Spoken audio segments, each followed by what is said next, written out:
Question है time and distance का। एक बस शहर ए से बी, बी से सी और सी से डी तक यात्रा करती है। ए और बी के बीच की दूरी बी और सी के बीच की दूरी से 30 किलोमीटर कम है तथा सी और डी के बीच की दूरी बी और सी के बीच की दूरी से 24 किलोमीटर अधिक है। ए और बी तथा सी और डी के बीच बस द्वारा तय की चाल में अंतर ज्ञात कीजिए। ए से बी, बी से सी तथा सी से डी की यात्रा में लगा समय एक समांतर श्रेणी बनाता है जिसका सार्वंतर 1 है। ए से डी तक की संपूर्ण यात्रा का कुल समय 12 घंटे है। संपूर्ण यात्रा की औसत चाल ज्ञात कीजिए।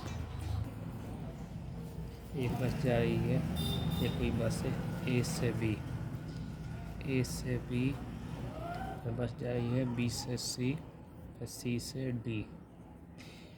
शहर ए से बी, बी से सी तक जा और डी तक जा रही है। ए और बी के बीच की दूरी बी और सी के बीच की दूरी से 30 किलोमीटर कम है। बी और सी की हमने x किलोमीटर माना है, तो ए और बी के बीच की दूरी x - 3 माना है। इस बी और सी की दूरी से 30 किलोमीटर कम है।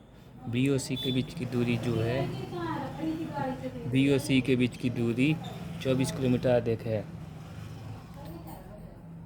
यानी सी और डी के बीच की दूरी बी और सी की बीच की दूरी से x + 24 किलोमीटर अधिक है।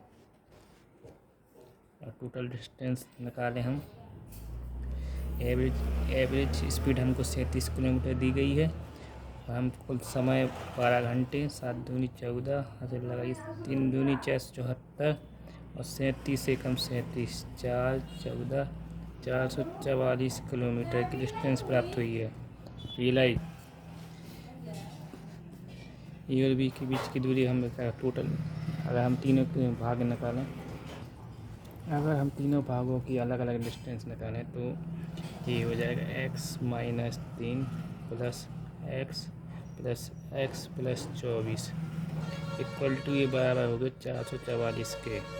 1x 3x माइनस के 30 में से 24 चले जाएंगे तो माइनस के 60 बचेंगे। टोटल 444, ये पक्षांतर हो जाएगा इस साइड 450, x बराबर 450/30, यानी कि x बी और सी के बीच की डिस्टेंस हमने x मानी थी, तो बी और सी के बीच की डिस्टेंस 150 किलोमीटर है। ए और बी के बीच की डिस्टेंस 120 किलोमीटर है और सी और डी के बीच की डिस्टेंस 174 किलोमीटर है। अब हमको टाइम लगा है,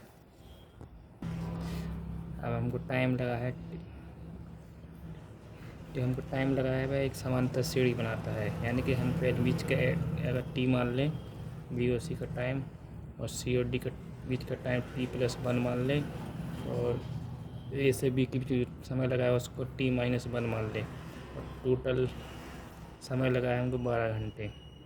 तो तीनों को ऐड कर देंगे तो 1 2 3 3t बराबर 12, माइनस का 1 प्लस का 1 0 हो जाएगा।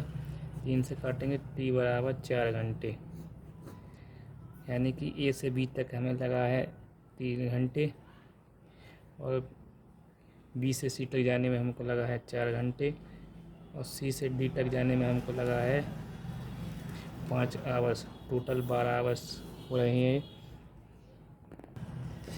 ए और बी की डिस्टेंस 120 किलोमीटर थी और 3 आवर्स का समय लगाया, तो ए से बी तक की 40 किलोमीटर प्राप्त हुई ना। और सी से डी तक की डिस्टेंस 174 किलोमीटर थी और 5 आवर्स जाने में टाइम लगा था। ये आएगा 5 × 15, 24, 5 × 20, 5 × 40। तो ए से बी तक की चाल और सी से डी तक की चाल में हमको अंतर ज्ञात करना था। 40 - 34.8, तो चालों में अंतर आएगा, चालों में अंतर 5.2 किलोमीटर बराबर, ये इसका आंसर है। औसत,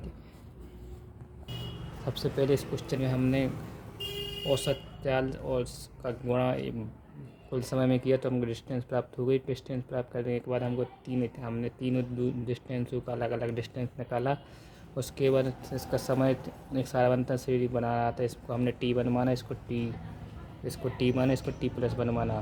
फिर 12 के इक्वल था तो ए से बी तक जाने में इसमें 3 आवर्स का समय लगा, और बी से सी तक जाने में इसको 4 आवर्स का समय लगा, और सी से डी तक जाने में इसमें 5 आवर्स का समय लगा। और हमको निकालना था ए से बी तक के जाने में जितना की चाल है बस की, और सी से डी तक जाने में बस की जितनी चाल है उसका अंतर याद करना था। इस बस की चालों का अंतर है 5.2 किलोमीटर पर आवर।